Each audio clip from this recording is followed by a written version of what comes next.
Have you ever heard someone you love tell you they hate you? It's a sound that doesn't just come from the mouth. It comes from a wounded soul, from a heart in rebellion. When those words came out of my daughter's mouth, the air grew heavy, as if time had stopped inside my house. There was no shouting after that, no reply, just the sound of my own silence, echoing louder than any defense I could have made. It was in that moment that I understood. A mother's love gets tired too.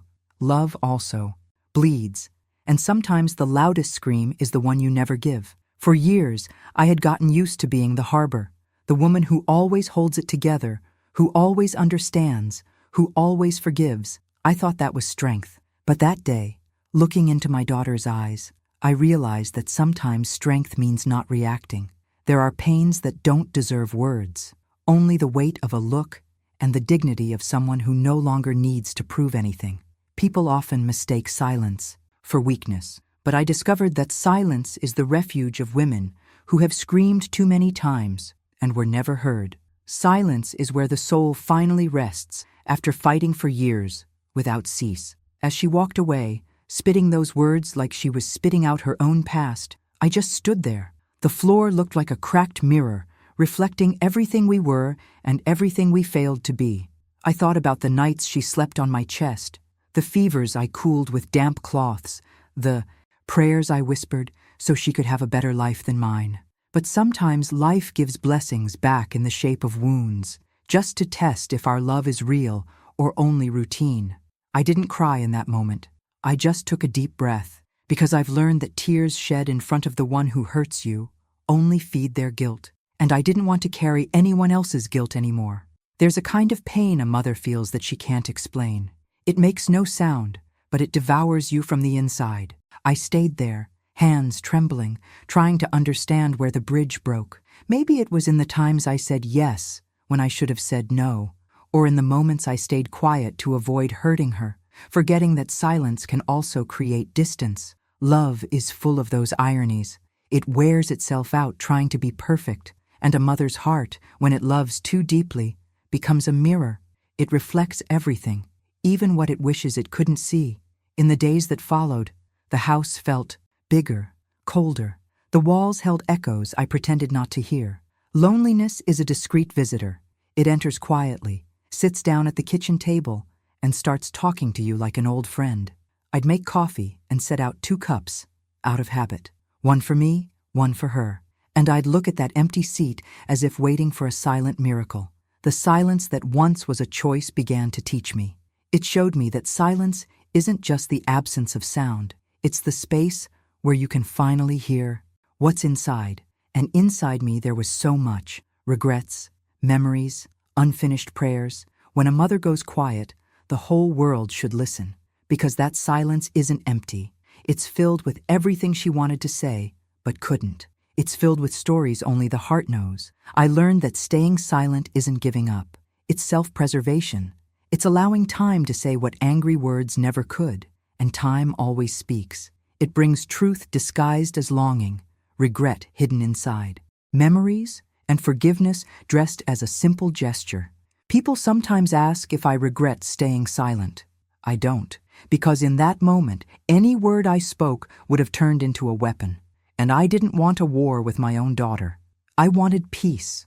I wanted to give her the right to scream without interruption, to wound without punishment. A mother's love is the only kind that understands that sometimes the other needs to get lost for a while before finding themselves again. I knew that if I screamed back, we'd both be lost. So I chose silence, not as an escape, but as an act of faith. And you, listening to me now, maybe you've lived something like this too. Maybe it wasn't a daughter, but a son, a sibling, someone you loved deeply, who in a moment of pain, threw every word they carried right at you. If this story touches something inside you, tell me where you're listening from. Your city, your state, your country. Because I know this story isn't just mine. It belongs to so many women, spread across so many places, who have learned to speak through silence. Each of us carries a moment when love made us go quiet, and that silence turns into a lesson. Even when the heart still aches, there are silences that protect us, there are silences that heal, and there are silences that set us free. When my daughter said she hated me, I discovered that love sometimes needs to retreat in order to survive. And while the world waited for my response, I simply closed my eyes and let the silence say everything that words never could. Time passed, but that day never left me.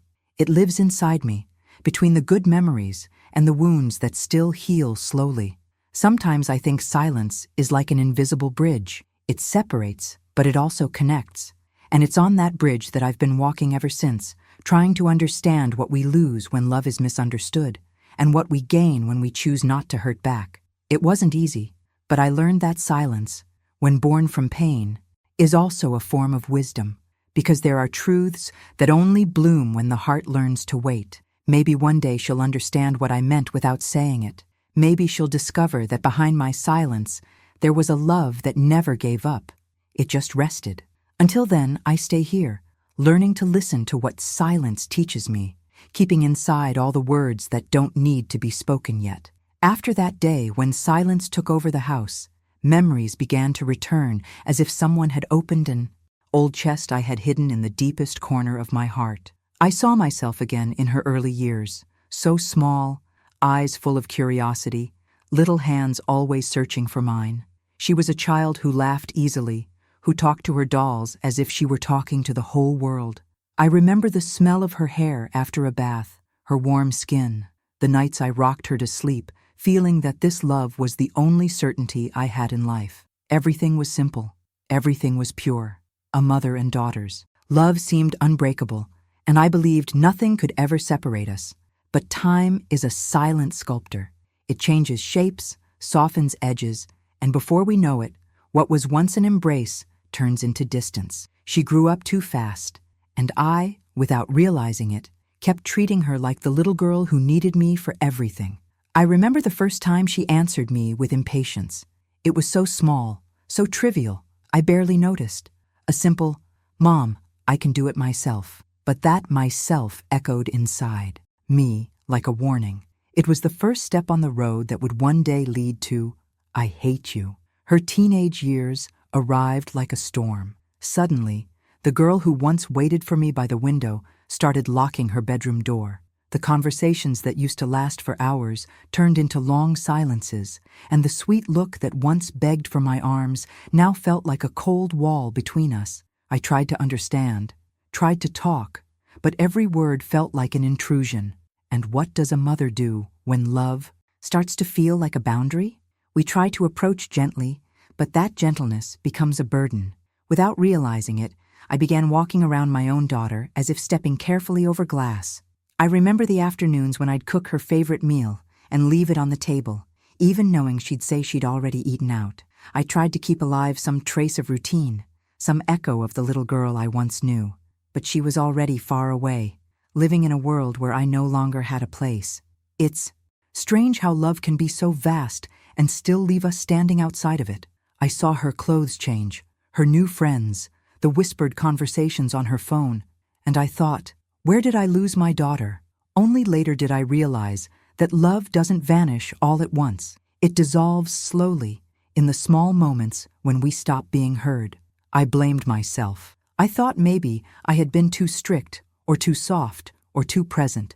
The truth is, when you're a mother, you spend your life trying to win a game, whose rules change every day. I wanted to protect her from the world, but she wanted to dive into it. And somewhere between those two desires, love turned into a battlefield. She was fighting for freedom. I was fighting to still belong. The result was war. A silent war, made of slammed doors, averted eyes, and words left unsaid. The kind of war that slowly kills what was once beautiful. But not everything was pain. There are still memories that warm my chest.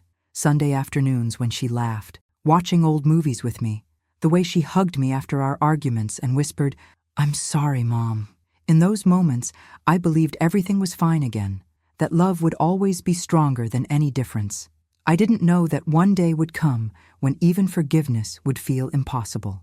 If I had known, I would have kept each of those hugs like something precious, like rare medicine. But we only learn the true value of things once they turn into memories. There was one day when she came home from school, dropped her backpack on the floor, and said she didn't want to be like me. She said my life was small, that I settled for too little, that I was trapped in old traditions. I stood there, speechless. She had no idea how heavy those words were. I wanted to explain that the little I had was what kept me standing, that every sacrifice was a choice, not a weakness, but she didn't want to listen. And right there, in that moment, I realized what separates mothers and daughters isn't love, it's time. Time makes us see the world through different eyes. She saw limits where I saw safety. I saw danger where she saw freedom. Neither of us was wrong, but we were standing on opposite sides of the same pain. After that, I started watching from afar. The girl who once called me her hero now looked at me as if I were the enemy. And I let her, because sometimes loving someone means letting them believe they're right. I knew she still had the whole world ahead of her, that she needed to make her own mistakes to understand. I just didn't know that along the way she'd make those mistakes with me. And still, I couldn't hate her, because a mother's heart is made of something the world can't explain. It bleeds and keeps beating, even wounded. It puts out the fire of hurtful words and keeps room for forgiveness, even when it hasn't been asked for.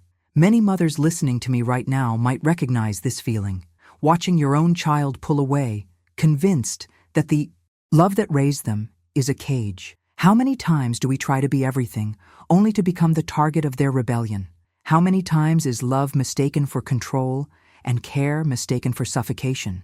There's a fine line between protecting and restraining, and it took me years to see where it was. Maybe too late, but time teaches, even when it teaches through pain.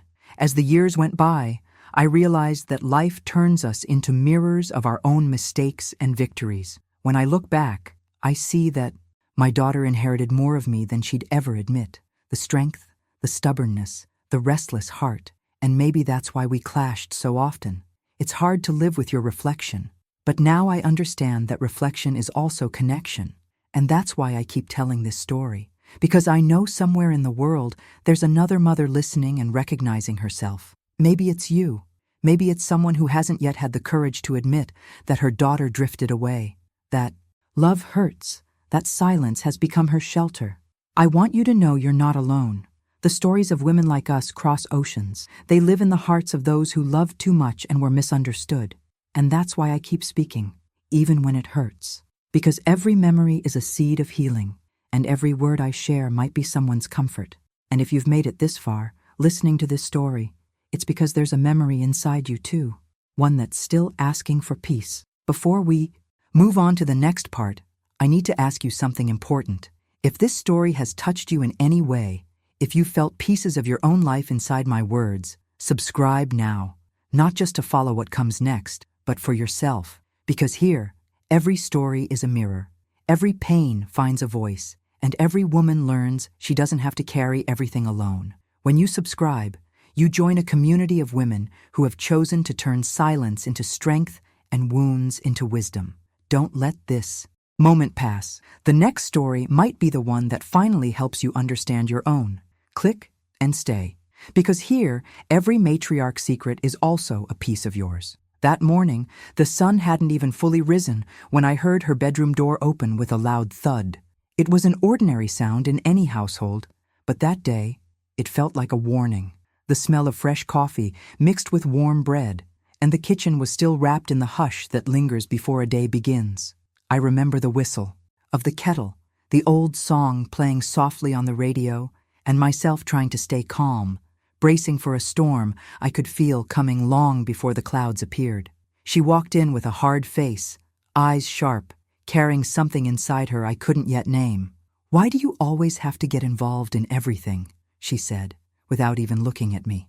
I still had a cup in my hands, and for a moment I froze, as if her words had the power to stop the air itself. I tried to take a deep breath, tried to understand what was happening, but she went on.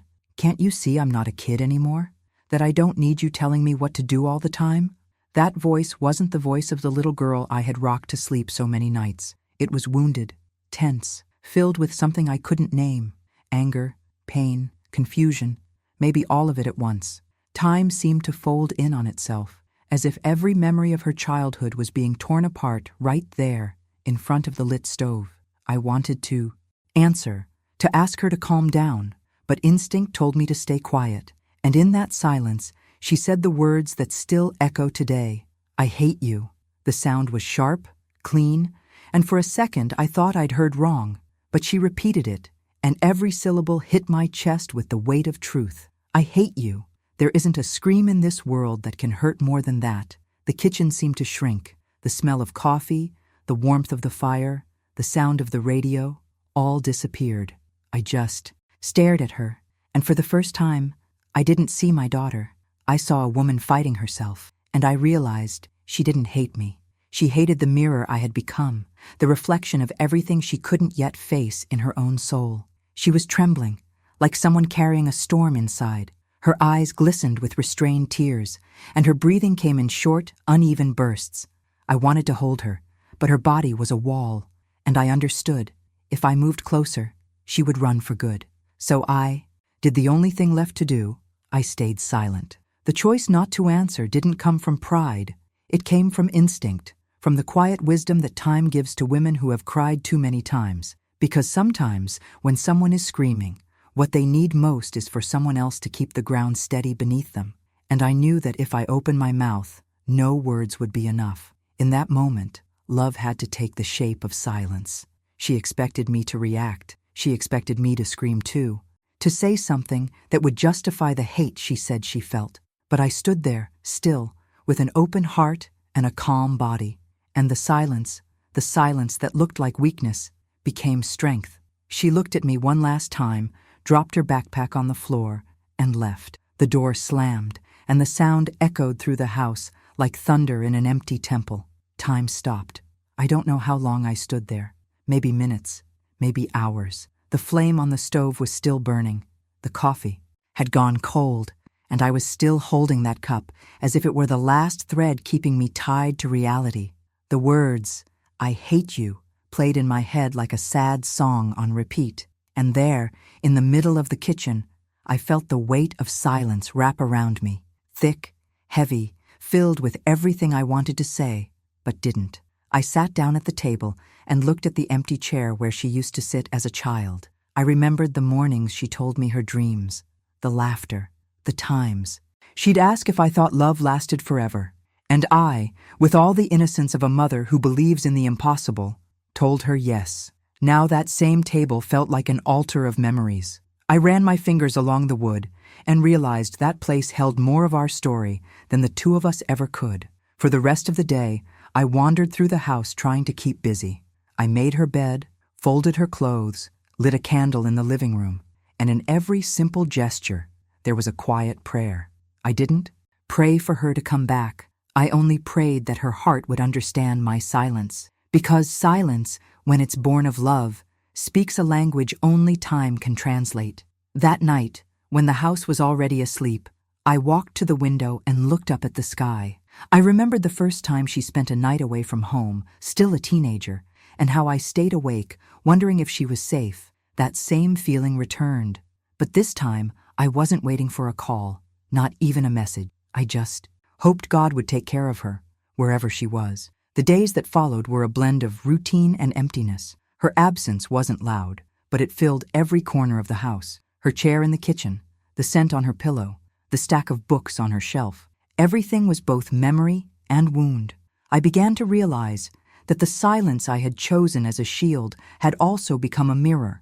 It reflected who I was, a woman who learned to stay quiet so she wouldn't destroy what was left. Some people told me I should go after her, talk to her, break the ice. But anyone who's lived through this kind of pain knows it's not always time to talk. Sometimes love needs distance to remember itself, and I didn't want my words to turn into weapons. I preferred to let time, with its quiet patience, do what my voice couldn't. One afternoon, while folding her clothes, I found an old photograph of us, a simple picture. I was holding her in my arms, and she was smiling as if the whole world fit inside. That hug. I looked at that image for a long time and realized that despite everything, hope was still there. Because the kind of love that grows roots never disappears. It just retreats to bloom again. And in that moment, I understood that my silence wasn't the end of our story. It was a pause. The pause love sometimes needs to breathe. The space-time needs to do what words never could. Deep down, I knew there would be a reunion someday. Life wouldn't let a love that deep die for nothing. And maybe that's why, even wounded, I kept making coffee every morning, as if she might still walk through the door and say, "Good morning, Mom." There are those who see weakness in not fighting back, but I've learned there's far more courage in staying calm through pain than in striking back, because silence is also an answer, and sometimes it's the only one that can heal. If you've made it this far, listening to me, maybe you've lived your own day of confrontation. Maybe you've also heard words that tore through your chest and still chose to stay silent. So I want to tell you this: you're not alone. Every mother, every woman who has loved until she lost herself, knows how much it costs to keep her dignity when love hurts. And if this story touched you, if you felt the weight of my silence inside your heart, I ask you, subscribe now. Because here, we turn pain into strength, and every story we tell becomes a way to heal. It's not just another video. It's a journey of women who have learned to survive the words that wound and the silences that teach. When you subscribe, you light a flame within this community, a flame that says, "I've lived that too, but I'm ready to begin again." So click, stay, and listen to what comes next. Because the next part of this story will show you that even silence has a voice, and sometimes it's that very voice that changes everything. In the days that followed, the house seemed to speak to me. Every corner had its own sound, its own hidden memory. Her silence kept echoing through the walls, as if absence had a body, a scent, and a voice. I woke up before sunrise, made coffee out of habit, but her cup remained untouched. It felt as if time had frozen the moment the door closed behind her. And the hardest part was that the world outside went on. People smiled, the neighbor walked his dog, the mailman left letters at the gate, and yet inside, I felt like I was living in slow motion, trying to breathe inside a memory that wouldn't fade. The invisible wound began to show itself little by little. First, it came as a weight on my chest, the kind of pain you can't explain, not even to a doctor. Then it turned into silence within my soul. I did what needed to be done, but every gesture was automatic, as if my body moved and my heart stayed behind. When pain doesn't bleed, people think it isn't real. But mothers know. There are wounds you can't see that still steal your sleep, your appetite, your peace. That first night, I lay in bed for hours staring at the ceiling. My mind kept spinning, replaying every word said, like a film I couldn't turn off. "I hate you." The sound repeated until it lost meaning, and yet it still hurt. I thought of the times I myself had said things I didn't mean, in moments of anger, and I realized maybe her hate was just an immature way of saying, "You hurt me." But understanding isn't the same as accepting, and even a mother's heart, wise as it may be, grows tired of always having to understand. During the day, I pretended everything was normal. I washed the dishes, swept the yard, tended to the plants, but everything I did felt small next to the emptiness she'd left behind. The kitchen still smelled like the last coffee we shared. The sheets in her room still carried that scent of youth, that sweet, vivid smell that only someone in their 20s can have. I'd run my hands across her made bed and feel the urge to mess up the sheets, just to make the room look alive again. Love is a habit that's hard to unlearn. As the days went on, I realized the pain wasn't leaving. It was just moving around. Sometimes it was in my stomach, other times in my hands, or in that hollow feeling that came when I saw mothers and daughters laughing together on the street. I watched them with tenderness, and yes, with a touch of envy. Not envy of their joy, but of how easily they understood each other.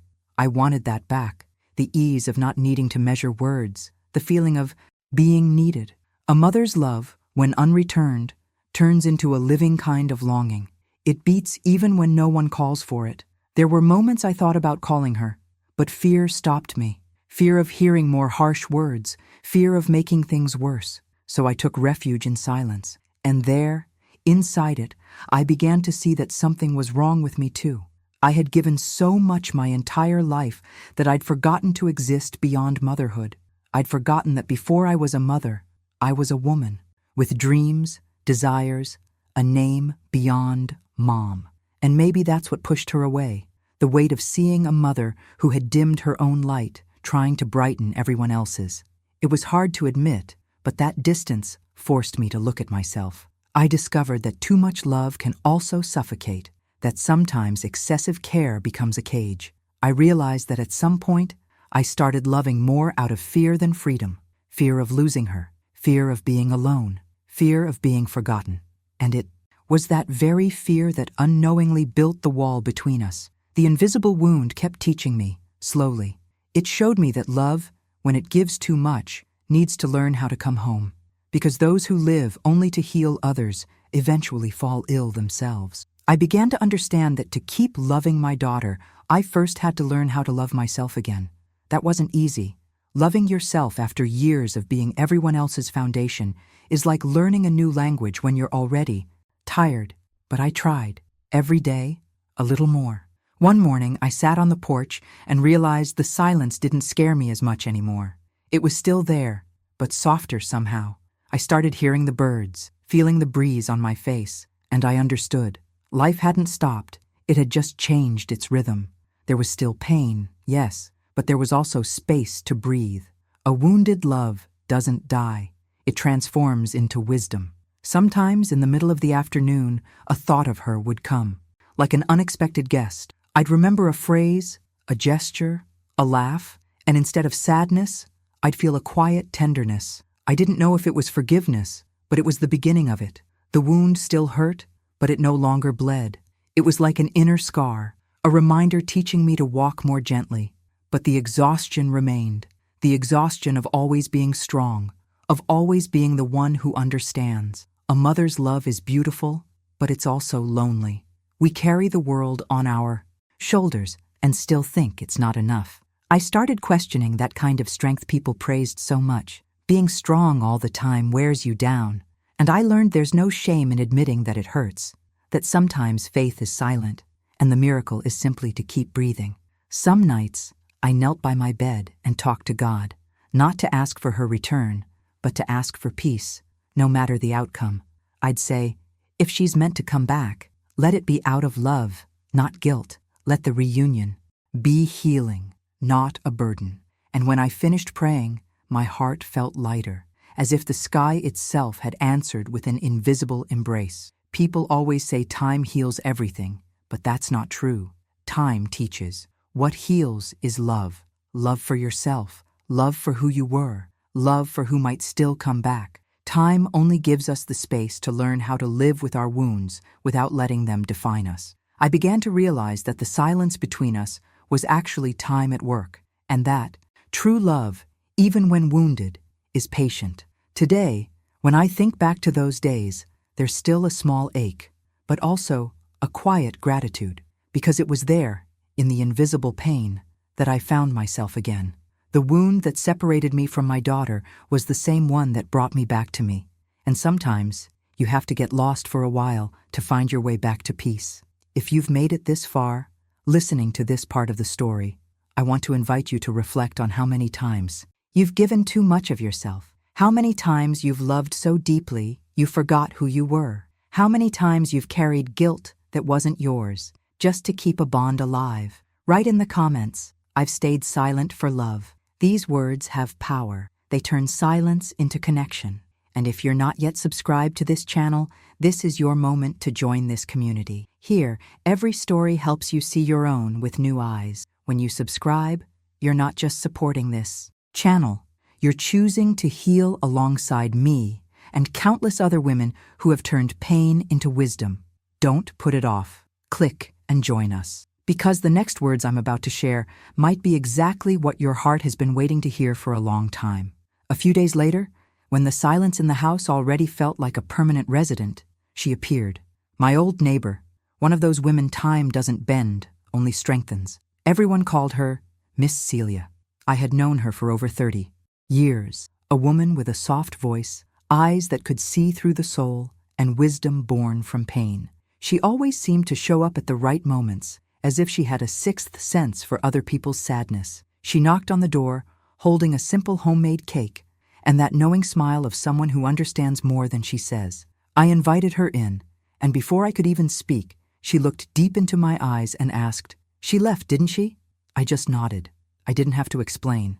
She sat down at the table, set the cake on a floral cloth, and said gently, "Not every silence is empty, my dear. Some silences are prayers." Those words hung in the air like revelation. I had never thought of my silence as something sacred. Until that moment, it had only been a shelter for pain.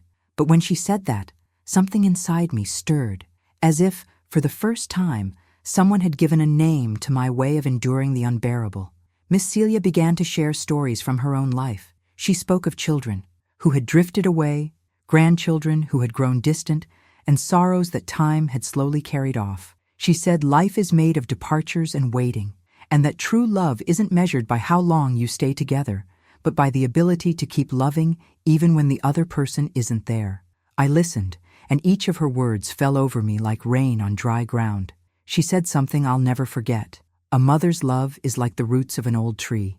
Even if they cut down the trunk, it's still alive beneath the earth. I looked at the kitchen floor and imagined how many roots I had planted in that home. Every meal, every prayer, every silent tear. They were all still there, even if no one could see them. And that's when I realized the pain I felt wasn't an ending. It was the beginning of something deeper. Miss Celia sat quietly for a while, as if waiting for my tears to fall. When they did, she held my hands and said, "Don't ask God to take your pain away. Ask Him to teach you what to do with it." Her words hit softly, but firmly, a gentle kind of truth that sinks straight into the soul. I had never thought of pain as a teacher. I just wanted it gone. But maybe it was there to teach me about a kind of love that doesn't need to be returned to exist. That night, after she left, the house felt lighter. The cake still sat on the table, its sweet scent mixing with the breeze from the open window. I looked up at the sky and thought about what she said. Not every silence is empty. The phrase wouldn't leave my mind. I began to see that, in the middle of my pain, I had been praying without realizing it. Every sigh, every tear, every small attempt to move forward, they were all prayers. A wordless conversation between me and God, where He listened even when I couldn't speak. In the days that followed, I started noticing the little things again. The birds singing at dawn, the sunlight slipping through the curtains, the sound of rain against the roof. Everything seemed to carry new meaning. It was as if the world itself was reminding me that life hadn't stopped. And within that new awareness, Miss Celia's words kept echoing. Some silences are prayers. Maybe that's what I had been doing all along, praying with a wounded heart, waiting for time to bring my daughter back, or at least the peace to welcome her when she did. One afternoon, she came again, not my daughter, but Miss Celia, bringing flowers from her garden and a bottle of tea. We sat together at the table, and she told me about her husband who had passed away years ago. "I cried so much I thought God had forgotten me," she said. "But I learned that even His silence has purpose. Sometimes heaven goes quiet because it's working." I felt a lump rise in my throat. She smiled softly and added, "And sometimes our silence is how God speaks through our hearts." I chose to believe her. I began writing small thoughts in a notebook, reflections, prayers, memories. It felt like a conversation with myself and with God at the same time. On one page I wrote, "If love hurts, it's because it's still alive, and what lives will one day bloom again." That sentence became my mantra. Whenever the pain tightened its grip, I whispered it softly to myself. The words of an older woman carry a kind of wisdom no modern psychology can touch, because they don't come from theory, they come from survival. Miss Celia had survived loss, betrayal, and distance, yet peace radiated from her face in a way that felt almost sacred. I started to study her, to listen not just to her words, but to her silences. She spoke more with her eyes than her mouth. That woman was a mirror of who I wanted to become: steady, calm, whole. One day, while we were tending to the garden together, she said, "Silence is like the earth, my dear. On the surface, it looks empty, but beneath it, everything is growing." I never forgot that. From that day on, my silence stopped being a wound and became fertile soil. I began to nurture hope again, the quiet kind that grows unseen, even in the dark. I started leaving the house more often, going to the market, chatting with neighbors, returning to church on Sundays. It wasn't escape, it was life finding its rhythm again. Each small act was a victory. The pain was still there, but so was faith. And when faith comes back to life, even the air feels different. Sometimes at night, I still thought about calling my daughter, but then I remembered Miss Celia's words, "Let time do the work. Love knows the way home." So instead of calling, I wrote another page in my notebook. Sometimes it was just one short line. "Today I learned to wait without despair." Other times, I wrote more. Memories, dreams, prayers. It was my way of continuing to love in silence. And with every page, I felt more alive. I understood that love isn't measured by closeness, but by the ability to keep praying for the one who hurt you. That being a mother is a daily act of faith, and that true strength isn't about control, it's about trust. You who are listening to me now, maybe you also have a Miss Celia in your life, someone who showed up at the right moment with simple, honest words that carried truth. Or maybe you're still waiting for someone like that. But remember, sometimes life sends us signs in the subtlest ways. An unexpected conversation, a phrase spoken at the perfect time, a story like this one. Nothing is random. If this story reached you, it's because God wants to remind you your silence can be prayer too. And before this part of the story ends, I need to ask you something truly important. If you haven't subscribed yet, do it now. Because every story I tell here exists to remind you that you are not alone, that there is strength inside you even when the world tries to silence it. When you subscribe, you join thousands of women who have chosen to heal their wounds by listening to stories of faith, forgiveness, and renewal. This channel is more than videos. It's a refuge, a spiritual home. Don't delay what could transform your heart today. Click, subscribe, and write in the comments, "My silence is also a prayer." That phrase will seal the beginning of your healing. And what comes next, you'll feel as if it were written just for you. The nights became long, endless, filled with voices only the heart could hear. When the day ended and the noise of the world faded, the real challenge began, facing myself. The house sank into a silence so thick I could hear my own thoughts. Sometimes that silence protected me. Other times, it swallowed me whole. It was during that time that I learned both the weight and the power of nights without answers. My body was tired, but my soul stayed awake, speaking to her absence as if it were a ghost still living beneath the same roof. I'd lie in bed and stare at the ceiling, trying to guess if she was awake somewhere too, thinking about me. Sometimes I pictured her routine. Did she have dinner? Is she okay? Does she miss me? Longing is a presence disguised as absence.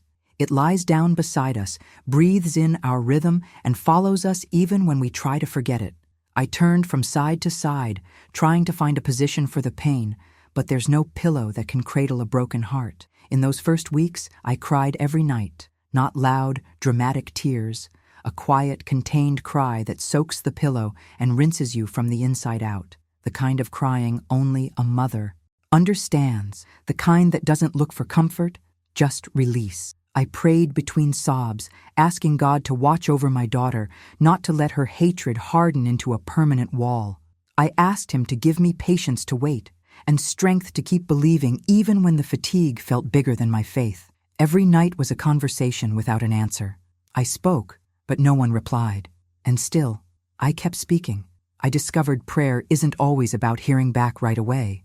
Sometimes it's simply keeping hope alive that someone up there is listening. And somehow, I felt he was. Because despite the pain, a strange peace surrounded me. It was as if God's silence was taking care of my heart. Her absence became part of my routine. The empty chair in the kitchen, the made bed, the gate that no longer opened at the same time.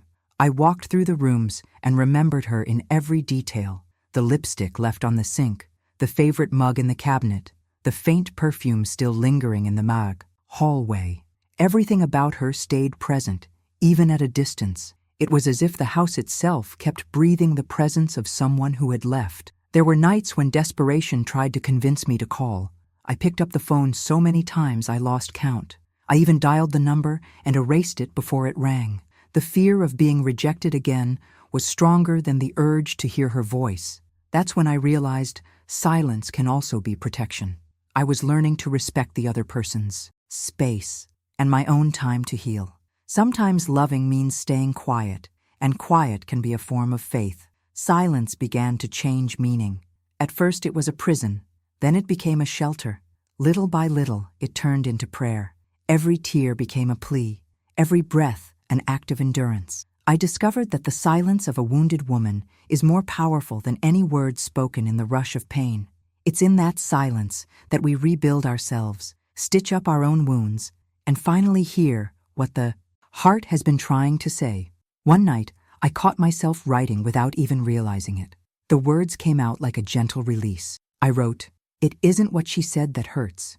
It's what I still want to say and can't." I closed the notebook and stared at that sentence for a long time. I understood silence was the only language possible between us for now.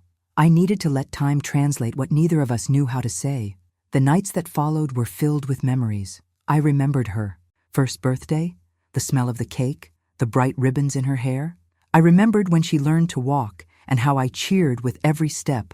Those memories came in waves, sometimes soft, sometimes rough. They brought joy and pain mixed together, and I learned to welcome both, because memory, even when it hurts, is what keeps love lit. There was a dawn I woke to the sound of rain.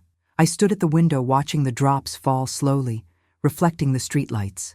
I thought about how rain is like love. It falls without asking permission, soaks everything it touches, and even when it passes, it leaves the scent of new life behind. I wanted to believe that what I had with her would bloom again like that, after the storm. My prayers began to change. At first, they were desperate pleas. God, make her come back. Then they turned into confessions. Lord, teach me to wait. And finally, they became surrender. If it's your will, bring her home. If it isn't, give me peace. Faith has a curious way of teaching us to loosen our grip on what we love most, not out of defeat, but out of trust. And I chose to trust. There was one night in particular when I felt something different. It was as if someone were in the room with me, a gentle presence, almost tangible. The air felt lighter, my heart calmer. I closed my eyes and, for the first time, I didn't cry. I just took a deep breath and let the silence wrap around me. It was as if God were saying, without words, "You've done what you could. Now let me handle the rest." From then on, I learned to accept that love doesn't need noise to go on existing. The nights that followed still brought tears, but they brought hope too. Silence started teaching me patience. I began to understand that time has its own rhythm, and true love doesn't get lost. It simply changes form. Deep down, I knew she still loved me.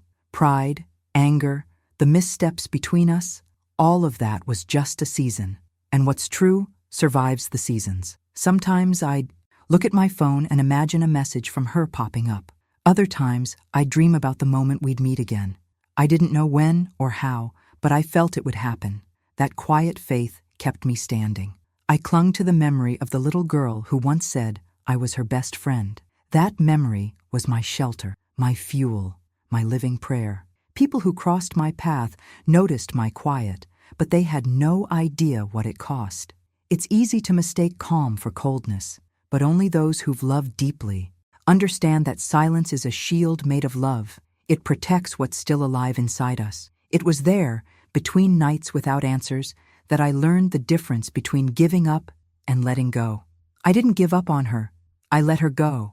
I placed her in life's hands, in God's hands, in time's hands. And if you're hearing me now, maybe you're living through your own nights with no reply. Maybe you're waiting for a call that won't come, a forgiveness that feels far off, a hug the clock keeps delaying. I want to tell you this. Your silence has value too. It isn't a sign of weakness, it's a sign of wisdom. Sometimes what you call loneliness is simply God preparing you for a reunion with someone else or with yourself. Before I close this part of the story, I want to ask you something special. If this message spoke to you, subscribe to the channel now. Here, every story mirrors what you feel, and every word is a form of healing. Don't put off the chance to find strength inside your own pain. This channel is a home for women who choose to turn silence into power and wounds into faith. When you subscribe, you're not just following content, you're joining a sisterhood that welcomes, understands, and heals. So do it now, subscribe, and comment below, "My silence protects me," and come with me to the end of this story. because what comes next will show you that even on the darkest nights, a woman's soul can reinvent itself and be reborn in silence. The nights started to feel lighter. The silence that once felt like punishment began to sound like a prayer my heart said on its own. In that season of solitude and wordless prayer, I began to sense God's gaze on me, not a distant, cold stare, but the kind that sees everything without saying a thing, a presence that needs no words to comfort. Little by little, I realized his silence wasn't absence. It was the way he was teaching me to listen. For a long time, I confused silence with abandonment. I thought that when God went quiet, he had forgotten me. But those long nights proved the opposite. I felt him there, patient, watching my heart learn the value of surrender. Sometimes faith begins exactly where the answers end, and that's where I was, between a pain I couldn't understand and a hope that refused to leave. One morning, as the sunlight streamed through the window and painted the floor in shades of gold, I felt a calm I hadn't known in a long time. It was as if God himself were sitting beside me, reminding me that I didn't have to fight all the time. I sat down and let the tears fall, but this time they weren't tears of despair. They were tears of surrender. I finally understood that some pains don't ask for explanations. They ask for acceptance. The words Miss Celia had told me came back. Not every silence is empty. Some silences are prayers. I realized that God was using my silence as an instrument. Every time I held my tongue instead of striking back, he was teaching me to protect my peace, because peace is a rare jewel, and not everyone has hands clean enough to hold it without breaking it. I began to remember the times when God's silence had saved me. There were moments when I wanted quick answers, clear signs, wide open doors, and yet he gave me waiting instead. And it was that waiting that matured me. His timing is not ours. We rush to resolve things, but he rushes to teach. And sometimes the lesson is hidden in the delay. I understood that God's silence is fertile ground.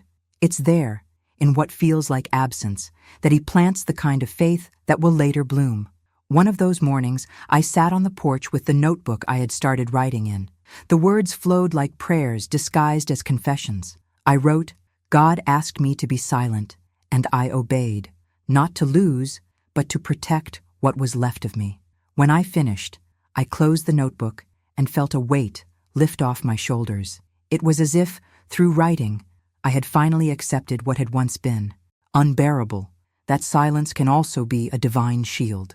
God's gaze reveals itself in small things, and I started noticing it in the details, in the bird's song, in the breeze slipping through the window, in the smell of coffee filling the house. Everything seemed like a reminder that life keeps going, even when the heart is still learning to beat in rhythm with faith. Sometimes God doesn't speak because he already has, and the echo of his voice lingers in the subtleties of the day.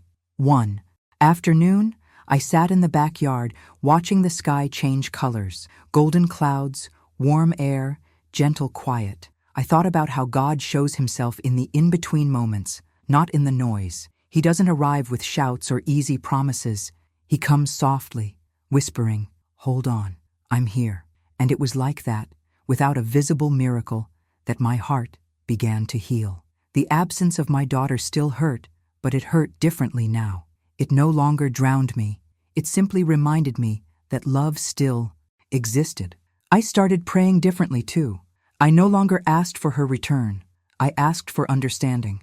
"Lord, if silence is my path right now, teach me to walk it without complaining." And he did. Silence stopped being empty and became shelter, a place where the soul rests when the world asks too much. One day, when I looked in the mirror, I noticed something new on my face. It wasn't youth. It wasn't beauty. It was serenity. The serenity of someone who has finally understood that control is an illusion, and surrender is the real strength. God showed me that keeping quiet is also an act of trust. Trust that justice, forgiveness, and reunion all have their own time.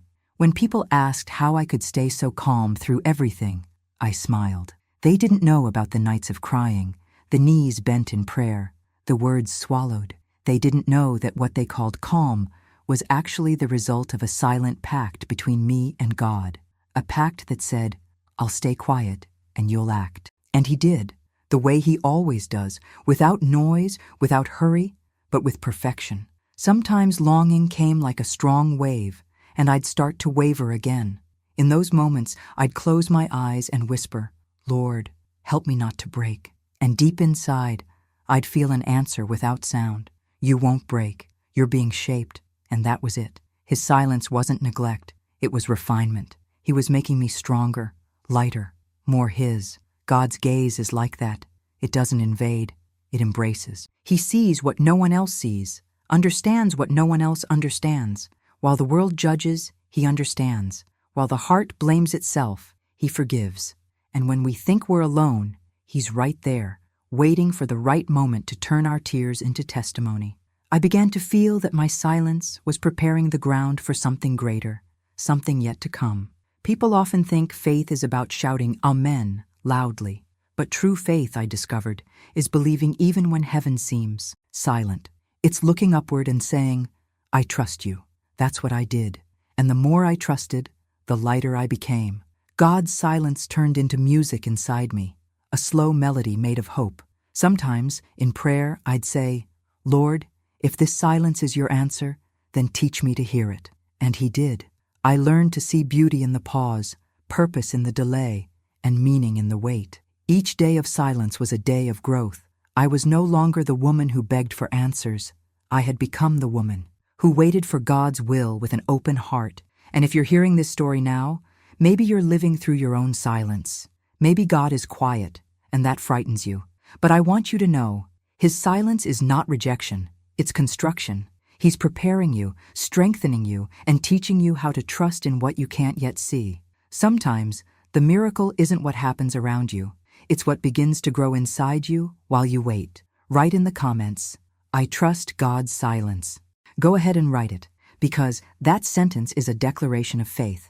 It tells the universe that you've chosen to believe even when you don't understand. And before I finish this part, I need to ask you something important. If you haven't subscribed to this channel yet, do it now. This is a space of living faith, a place for stories that heal and words that touch the unseen. When you subscribe, you're telling yourself that you want to be strengthened, that you want to walk alongside women who've also learned to trust God's plans. Here, every video is a reminder that He sees, He listens, and He cares, even in silence. So click, subscribe, and write in the comments, "I trust." Because the next part of this story will show you that when God is quiet, He isn't absent. He's simply preparing the perfect moment to speak in a way your heart will never forget. That night, after so many days of silent prayer, I felt the need to release what my heart could no longer hold inside. I took the notebook where I'd been writing small reflections and opened to a blank page. The words began to pour out on their own, as if they'd been waiting for this moment for a long time.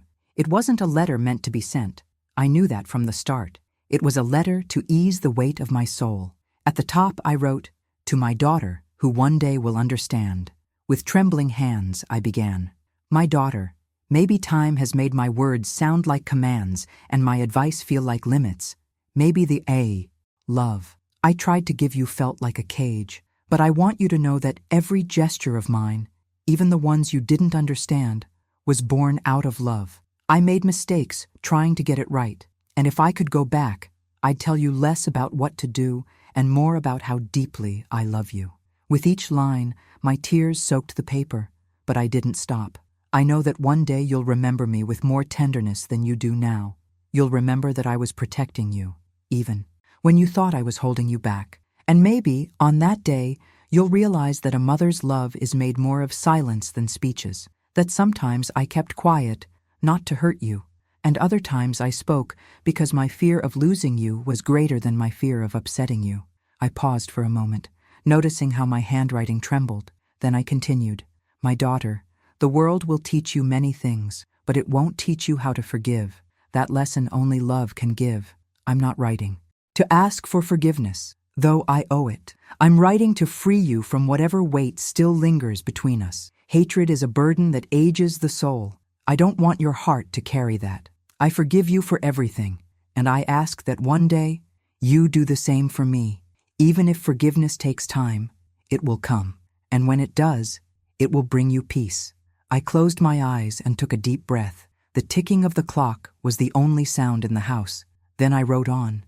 Maybe when you read this letter, if destiny ever allows it to reach you, I won't be here anymore. And that's okay, because love doesn't die. It only changes form. It becomes memory, scent, prayer. It hides in the corners of time and keeps speaking, even when the voice is gone. If one day you miss me, close your eyes. I'll be there, in every prayer, in every silence. My heart tightened. Every word felt like both a farewell and a rebirth. I'm not writing to make you cry. I'm writing because love needs to breathe, and mine had been suffocating inside me. Now it's free to reach you, wherever you are. I kept writing, feeling lighter now. My daughter, I know life will teach you what my words could not, and when it does, I hope you'll remember me, not as the mother who tried to control you, but as the woman who loved you enough to stay silent. The silence you didn't understand was my way of protecting you. I stayed quiet, not to wound you, not to lose what was left, because I knew that some pains only time can heal, and I trusted that time would bring you back. The words seemed to come from somewhere beyond me. I know maturity will reveal what now feels like exaggeration. The day will come when you too will be called mother, and then you'll understand that love is made of invisible sacrifices, that sometimes loving means hiding behind a smile just so the other doesn't see how much you're hurting. And when that day comes, my daughter, don't feel guilty. Just breathe, understand, and remember me. My eyes filled with tears again, but this time it was a peaceful cry, different from all the others. I continued. There's so much I wish I could tell you, but life doesn't always give us enough time. So I'm writing now, while I still can, so you'll know that I loved you every single day of your life, even on the days you thought I didn't, even on the days you hated me, because a mother's love doesn't need to be returned to exist. It simply is. I stopped, took a deep breath, and read each line again. The words felt alive, beating on the page. I picked up the pen once more and wrote, if you ever feel that you've failed me, remember this. I never expected perfection, only presence. And even when you left, I still felt you here, inside my chest, because true love is everywhere. It knows no distance, no borders. It crosses time and always finds its way. I wrote until my hand ached, and at the end, I added, I love you, more than words can say, more than silence can hide. And even if you never read this letter, it has already fulfilled its purpose, to set free what still holds me. Go in peace, my daughter.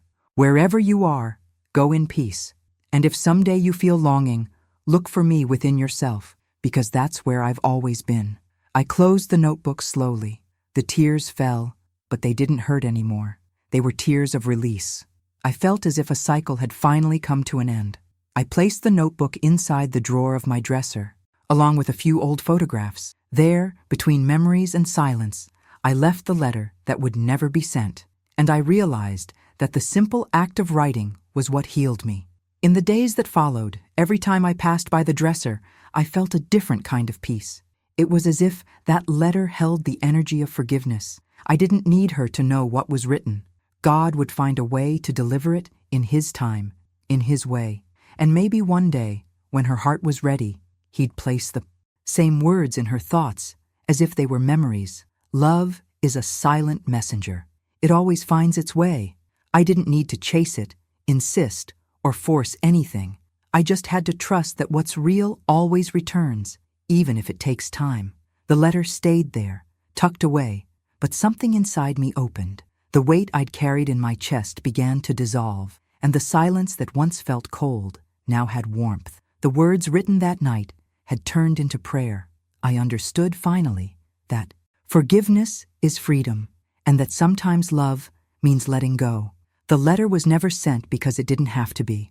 What needed to be said had already been heard in heaven, and that was enough. If you've made it this far, listening to this part of the story, maybe you too have words trapped inside your heart.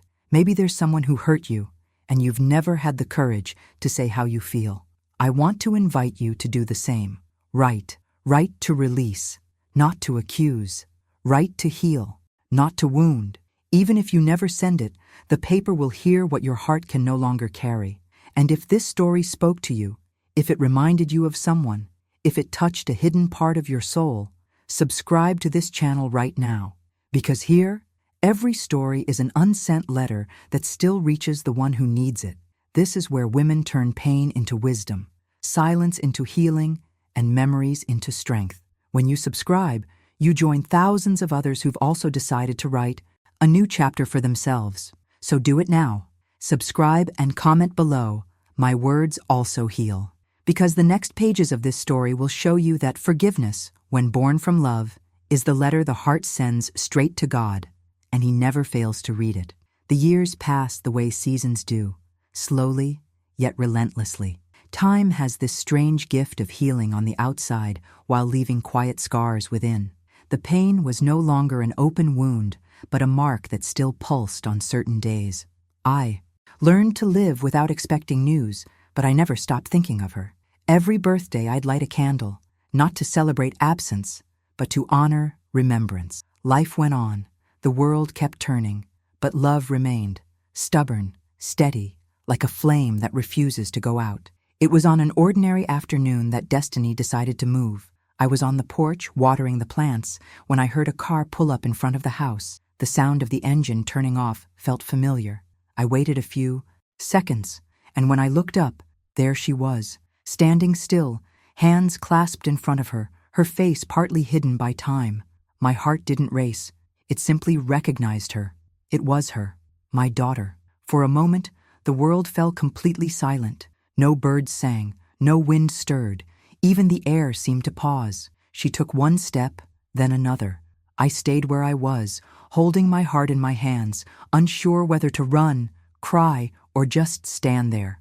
When our eyes met, I saw no longer the little girl, or the anger, just two tired women, two wounded souls carrying the same love in different ways. She opened her mouth as if to speak, but no words came out. I saw tears shining in her eyes, and by instinct, without thinking, I let go of the hose still running water and walked toward her. It was only a few steps, but it felt like crossing years. When I was close enough, I saw that time had done to her what it had done to me. It had turned pain into maturity. She took a deep breath and whispered, barely audible, "Mom." That was all she managed to say, and it was enough. I embraced her without hesitation. The touch felt strange for a second. The kind of hug time makes you forget, but the heart remembers. She cried against my shoulder, and I felt every tear like a confession. There was no need for words. Sometimes forgiveness comes through touch, not through speech. We stayed like that for a long time, in silence, letting the past flow out with our tears. I ran my hand through her hair, just like I used to when she was little. And in that simple gesture, everything that had been broken began to mend, as if love had been patiently waiting for this reunion. The silence that once hurt was now sacred. She told me after some time that life hadn't been easy, that pride had cost her dearly, that the time apart had shown her what really mattered. She said she missed me in every moment she needed comfort and couldn't find it. I listened without interrupting. Mother's heart doesn't need explanation. It only needs presence. And there she was, back again, with the same eyes that once challenged me, now asking for peace. There were so many things I wanted to say, but I stayed quiet. True love doesn't demand, it embraces. I brushed her cheek with my hand and smiled. "You're home," was all that came from my lips. She lowered her head and began to cry again. This time, out of relief, I felt the weight of forgiveness fall upon us, dissolving the years of distance. What time separates, the soul reunites when it's ready. The days that followed were strange and beautiful all at once. She stayed with me for a while. The house that had once been filled with silence and emptiness now smelled of warm food, echoed with soft laughter, and felt alive again. It wasn't like before, and I didn't want it to be. Life had changed us both. We were slower now, wiser, more aware of how much love demands humility. Sometimes, over breakfast, she would quietly watch me. I pretended not to notice, but I knew it was the gaze of a daughter trying to recognize the mother that time had transformed. And in certain moments, our eyes met, and just one smile was enough to say everything. When love is real, it doesn't need to be explained. One night, she found me sitting in the living room, reading the notebook where I kept my prayers. She asked what it was, and I simply said, "It's what kept me alive while you were gone." She flipped through a few pages and stopped when she saw the letter. I didn't ask if she read it, and she didn't say a word, but I noticed her eyes fill with tears. She closed the notebook, placed it back, and hugged me. In that embrace, I knew she understood. Maybe God had whispered every word of that letter into her heart before the paper ever could.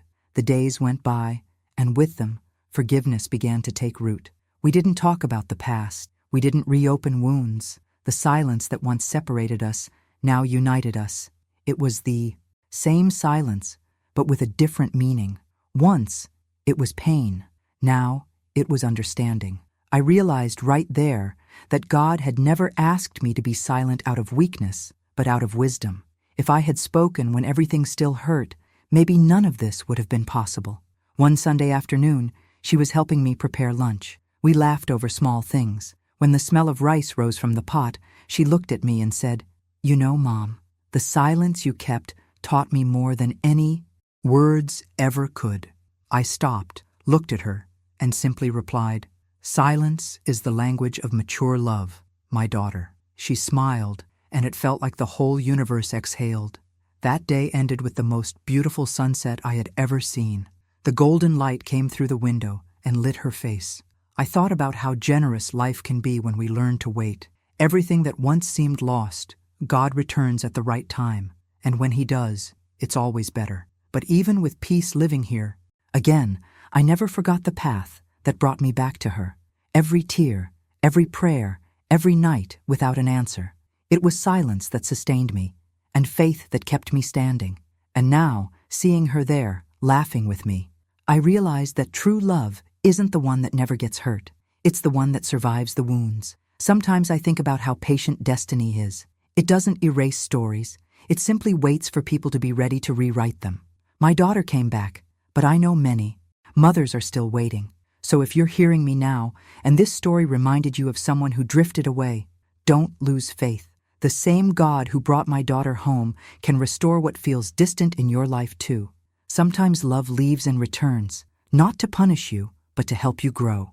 Write in the comments, "I believe in the return of love." Write it with faith, because when you declare it, the universe listens. Reunion isn't luck, it's purpose. True love always finds its way back. And before this part ends, I need to ask you something important. Subscribe to this channel. When you subscribe, you're not just following a story. You're joining a movement of women who believe in healing, forgiveness, and the miracles born from silence. This is the space for those who have survived pain and chosen to begin again. Don't wait. Later steals the opportunities that now is offering you. Click now and comment below. My silence spoke louder, because the next chapter of this story will show you that when love returns, it returns transformed, and that forgiveness is the most powerful language a mother can speak. After my daughter came back, the days passed with a serenity I was still learning to believe in. It was as if the house had learned to breathe again. But time, always wise, taught me that true peace doesn't come when everything is resolved. It comes when we learn not to lose ourselves in the middle of the storms. And that's when I began to understand what it truly means to be a matriarch. It's not about leading or knowing everything. It's about carrying pain and turning it into wisdom. It's about standing tall, even when the world tries to bend you. One quiet afternoon, we were sitting on the porch. The sun was setting slowly, and its golden light made time feel sacred. I looked at my daughter and said softly, "When you answer with silence, it's not because you don't feel. It's because you've learned." She looked at me, thoughtful, and stayed. Quiet, I went on, not to convince her, but to leave truth hanging in the air. We learned that not every answer needs to be spoken. Some answers are gestures, others are patience, and there are answers that only time understands. The silence that had once been our distance was now our bond. I understood then that silence is the final language of mature love. Immature love needs to explain, defend, prove itself. Mature love simply exists, whole, steady, peaceful. That's what time had taught me. I was no longer the mother desperate to be heard. I was the woman who had learned to listen to her own heart. So many times in life, I wanted to prove I was right, to explain myself, to show that I never meant to hurt. But now I know love doesn't need to win arguments. Love only needs to remain. And silence is the most beautiful way to remain when words have lost their meaning. I began to see silence as a prayer of wisdom. It's in silence that faith matures. When we stop demanding answers, we begin to understand purpose. God never asked me to be perfect. He only asked me to trust. And trusting, sometimes, means keeping still. One morning, I woke before sunrise and went out to the yard. The sky was still a deep blue, and the wind carried the smell of damp earth from the night before. I stood there feeling the world wake up slowly, and I thought, life is made of these intervals, these spaces between what leaves and what arrives. It's in the in-between that the soul grows. It's in silence that faith is renewed. I learned that being silent isn't giving up. It's choosing peace, and peace is a hard choice. It takes strength, humility, and faith. Silence is the shield of women who have screamed too long and discovered that screaming never changes others. It only changes us. Silence is the altar of maturity. And when I learned that, I stopped fighting to be understood. I began fighting to be whole. Time also taught me that forgiveness isn't forgetting. It's looking at what once hurt and saying, "You no longer control me." Forgiveness is the most silent and revolutionary act that exists.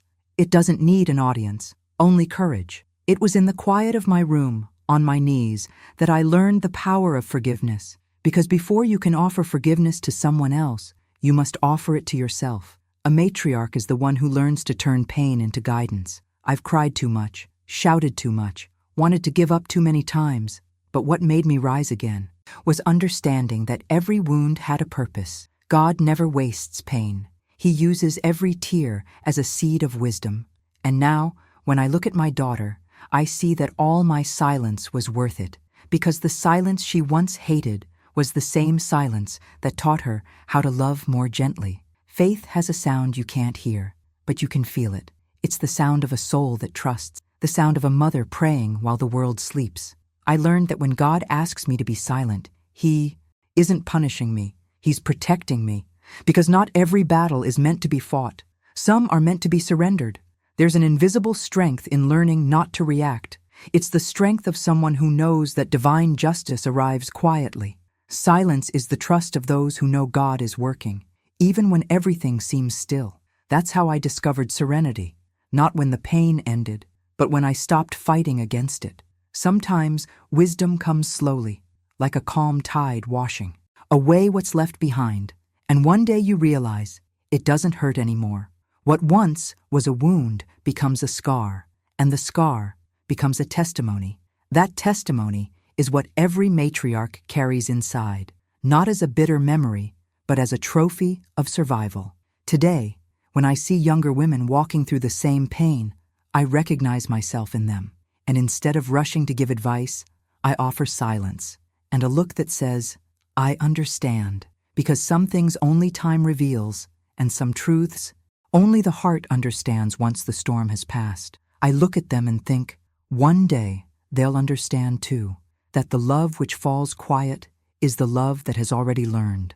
Maturity taught me to value lightness. The same mouth that once needed to be right now prefers peace. The same heart that once begged to be heard now thanks God for learning to listen. That's growth. That's spiritual evolution, and that's why I say, when you answer with silence, it isn't weakness, it's victory. It's proof that you no longer need to prove anything. If you're listening to me right now, maybe you're in the middle of your own battle. Maybe you want to respond, justify, explain, but listen closely. Sometimes silence is the wisest answer of all. Silence protects what's pure, what's real, what still has a chance to bloom. Speaking at the wrong time is like plucking a flower before it opens. So wait, breathe, pray. I didn't learn all this on my own. God taught me through pain and patience. He showed me that love isn't measured by the words spoken, but by the willingness to stay, and that silence is His signature on the stories that are still being written. Today, when someone asks me what it means to be a matriarch, I answer, it's being woman enough to feel everything, but wise enough not to let that feeling turn into despair. It's knowing that love is strong, but faith is stronger. It's believing that what's meant for you is never lost. It just matures. And maybe that's the greatest lesson of all. Love also knows when to be silent. It grows quiet when the soul understands it has already said enough. It grows quiet when it realizes the other person needs their own time to listen. It grows quiet when it discovers that God speaks louder in silence than in any word. Write here in the comments, "My silence is my wisdom." Write it, because every time you declare it, the universe understands that you're ready to live in peace. Life has taught me that silence is more than the absence of sound. It's an inheritance. It's the sacred space where women leave what they've learned, even when they're no longer here to speak. A mother's silence is a kind of wisdom time can't erase. It settles inside her children, and one day, when they too need to be strong, that strength awakens. It's the echo of a love that never needed to justify itself. When I think about everything I've lived, I know silence was my greatest teacher. It taught me to wait, to observe, to understand what words could never express. It was in silence that I learned to hear God, to listen to what the world tries to hide. The noise of life distracts, but silence reveals. It shows who you are, what truly matters, and what must be left behind. I look at the women of my generation and see the same marks, the ones who stayed quiet to keep the peace, who cried with no witnesses, who prayed in secret so their homes wouldn't fall apart. They were called fragile, but there is no strength greater than that of a woman who loves in silence. The silence of those women built families, carried dreams, sustained faith. And that's why I say, there is power in keeping quiet. Every mother at some point learns that love can also speak without words. She learns that serenity is a form of strength, that when everything seems lost, silence is still a refuge. I want every woman hearing my voice right now to feel this within her. Your silence is sacred. It carries the legacy of all who came before you. It carries the echo of grandmother's prayers, the unsung songs of great-grandmothers, the quiet hopes of women who were never allowed to speak. To be a matriarch is to understand that life moves in cycles, and that true power lies in knowing when to speak and when to stay silent. It's looking at the past without fear, and the future without haste. It's knowing that every pain has a purpose, and that every silence is a bridge between who we were and who we are still becoming. May every mother learn to rest in silence.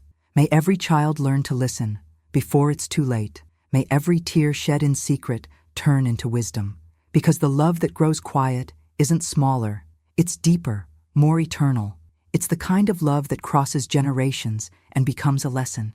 And if there's one thing I want to leave as my legacy, it's this. Learn to honor your silence. It isn't empty. It's full of meaning. It's the moment when God works inside you. While the world demands answers, silence builds. While others rush, silence plants. And one day, when the noise of life finally fades, it will be silence that shows you the way back home. Now, before I say goodbye, I want to tell you something. Don't stop here. The next video appearing on your screen is also part of the secrets that heal and transform. Every story inside the Matriarch Secrets carries a new perspective, a new wound that finds healing, a new lesson that life whispers into the hearts of strong women like you. Click on the next video and keep walking this path with me. There, you'll understand why some pains return, only to remind you how far you've already come. Because every secret of the matriarch is a key, and the more you listen, the more doors open inside you. Don't let this energy fade. Go now. The next video is waiting for you. And when you get there, remember, every word, every pause, every silence carries a piece of your own story. Every woman carries a secret. Every story holds a lesson.